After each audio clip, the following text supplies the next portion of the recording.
प्रिय विद्यार्थियों, स्वागत है आप सभी का। आओ आज का ये क्वेश्चन आप लोग देखें। ये छोटा क्वेश्चन है, 1 नंबर का, बोर्ड की परीक्षा में पूछा गया क्वेश्चन है। ध्यान से आप लोग देखें। ये पहला क्वेश्चन जो दिया है, यदि a बराबर 30 अंश तो 1 + tan स्क्वायर थीटा बटे 1 + cot स्क्वायर थीटा का मान ज्ञात कीजिए। तो इसको कैसे हल करेंगे, ध्यान दीजिए। दिया हुआ है a बराबर 30 अंश, तो कह रहा है 1 + tan स्क्वायर 30 अंश मान रख देंगे हम एक जगह पर, प्लस 1 + cot स्क्वायर 30 अंश। ठीक ना। अब मान रखेंगे tan 30 अंश का मान कितना होता है, tan cot 30 अंश का मान कितना होता है, वही रखना है।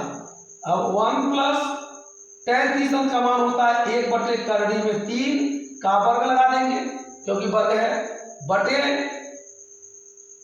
1 + cot 30 अंश का मान होता है √3, इस पे वर्ग लगा देंगे। अब बराबर क्या करेंगे, 1 + 1 का वर्ग 1 होगा, बटे √3 का वर्ग 3 होगा, बटे यहां लिखेंगे 1 + √3 का वर्ग 3 होगा। ठीक ना। अब इसके बाद यहां कर सकते हैं 3 × 9 3 × 4 3 × 9 3 × 4 4/3 बटे 3 × 4 बराबर 4/3 चौके 12, तो 4 × 9 4 4 × 12 बराबर 1/3 हो जाएगा। ठीक है। ये क्या करेंगे, 3 × 9 3 × 4 बटे 3 हो जाएगा, बटे 3 × 4 हो जाएगा। अब ये क्या होगा, 4/3 चौके 12, इसका इसी पूरा हो जाएगा, बराबर 1/3 होगा। आंसर क्या आया, 1/3 1/3। ये किसका मान हुआ, इस पूरे जो है व्यंजक का। ठीक ना, पूरे पद का मान हो गया 1/3, इसी का मान पूछा है। ठीक।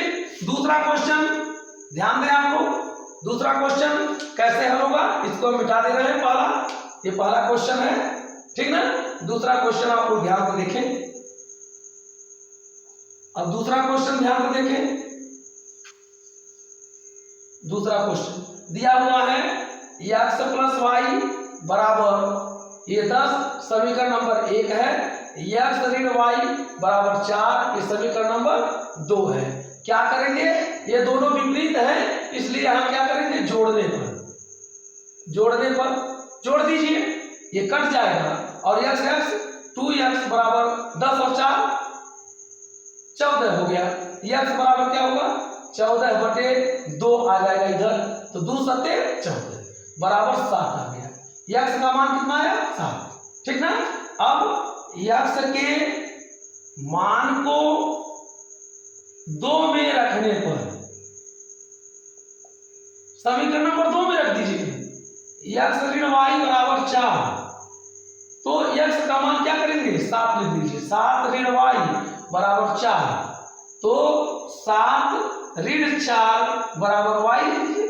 ये 4 इधर आएगा तो माइनस होगा, ये माइनस जाएगा उधर प्लस हो गया, तो 7 में से 4 जाए 3 बराबर y, या y बराबर 3, y बराबर 3। अब आंसर हो गया x बराबर 7 और y बराबर 3। ठीक ना, ये आंसर हो गया, दूसरे का हल हो गया, दूसरे का हल हो गया। अब तीसरा क्वेश्चन देखिए, ध्यान दें आप लोग।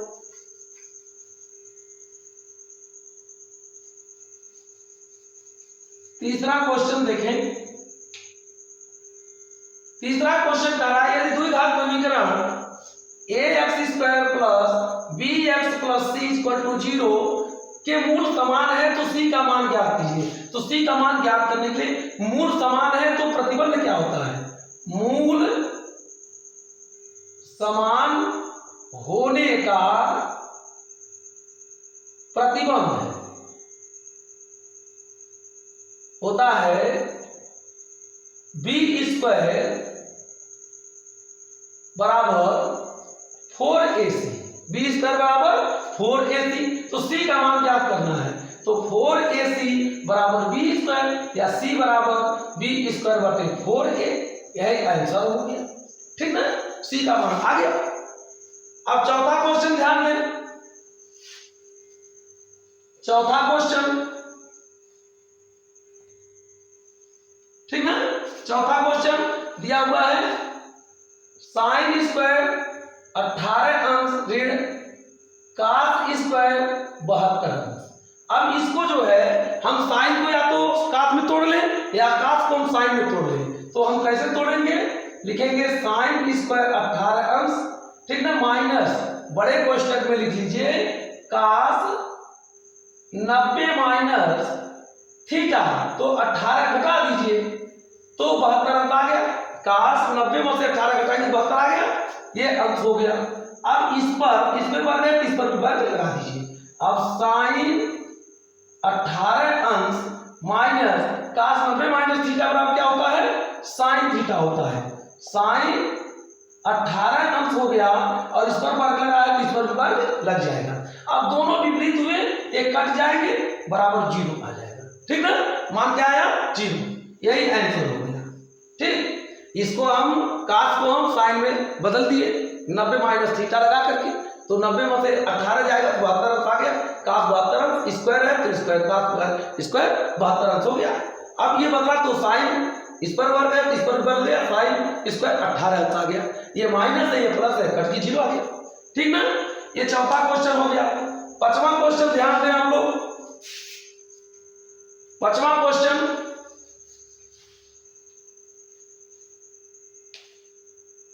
पांचवा क्वेश्चन क्या रहा, 156 का अभाज्य गुणनखंड, अभाज्य गुणनखंड कैसे निकालेंगे। 156 को 2 से काटेंगे, 2 सत्ते 14 और 2 अट्ठे 16, 2 सत्ते 14 1 15 2 अट्ठे 16, फिर 2 से काटेंगे, 2 तिया 6 2 तिया 6 2 9 18, फिर 3 से काटेंगे, 3 1 9 3 3 3 का 9, ठीक है, 13 आ गया। अब 13 1 9 13, अब क्या होगा अभाज्य गुणनखंड, 2 गुणे 2 गुणे 3 गुणे 13, ठीक ना, या 2 पर 2 गुणे 3 गुणे 13, ये आंसर आ गया, ठीक है, ये क्या हुआ आंसर आ गया। ठीक, अब क्या करेंगे, ये 156 का अभाज्य गुणनखंड हो गया। अब छठवां सवाल होगा। छठवां सवाल क्या कह रहा है कि ये x square minus 3x minus 10 equal to 0 के मूल ज्ञात करना है। मूल के ज्ञात करने का मतलब ये सभी, ये जो है बहुपद को त्रिपद को क्या करना है, हल करना है। तो हल करने के लिए कैसे हल करेंगे, देखिए ध्यान दीजिए, x स्क्वायर माइनस ये यहाँ पर क्या लिखेंगे, 10 के गुणनखंड को लिखेंगे, 2 बचे 10, अब 5 में से 2 गया 3, अब यहाँ लिख देंगे 5 ऋण 2 into x minus 10 equal to 0। अब x स्क्वायर माइनस 5x और माइनस माइनस का प्लस 2x, अब 2x निकल गया, 5x में से तो 3x आ गया, ऋण 10 बराबर 0। अब यहाँ से कॉमन लेंगे तो x ऋण 5 आ गया, यहाँ इस पद से और इस पद से 2 पद बन गए अलग अलग, यहाँ कॉमन लेंगे तो x ऋण 5 बचेगा, यहाँ प्लस 2 कॉमन ले लीजिए तो x और माइनस 2 5 10 5 बराबर 0। अब ध्यान दीजिए यहाँ पे अभी कॉमन ले लीजिए, x ऋण 5 कॉमन होगा तो दूसरे क्वेश्चन में क्या बचा, x धन 2 बराबर 0। अब क्या करेंगे, x ऋण 5 बराबर 0 तो x बराबर 5, x बराबर 5, x धन 2 बराबर 0 तो x बराबर ऋण 2। आंसर क्या आया, दोनों मूल 5 ऋण 2, 5 और ऋण 2, ठीक ना। ये आपका छठवां सवाल का ये हल है, ठीक ना। अब 7वां क्वेश्चन आप लोग ध्यान दें। 7वां क्वेश्चन देखें, क्या रहा द्विघात समीकरण।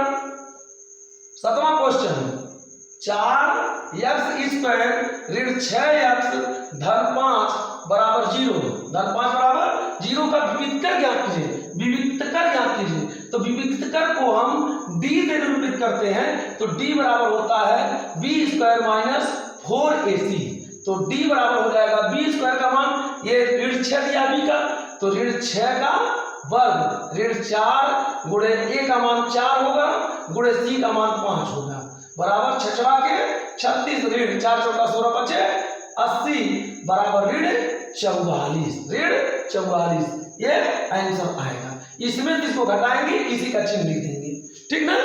अब ध्यान दीजिए ये जो है ये सातों क्वेश्चन का इसी प्रकार से हल होगा। इस तरह के क्वेश्चन आएंगे तो आप लोग इसी तरह से हल करिएगा, ठीक ना। आप लोगों को ये वीडियो अच्छा लगे, समझ में आया हो तो आप लोग लाइक करें, सब्सक्राइब करें। धन्यवाद।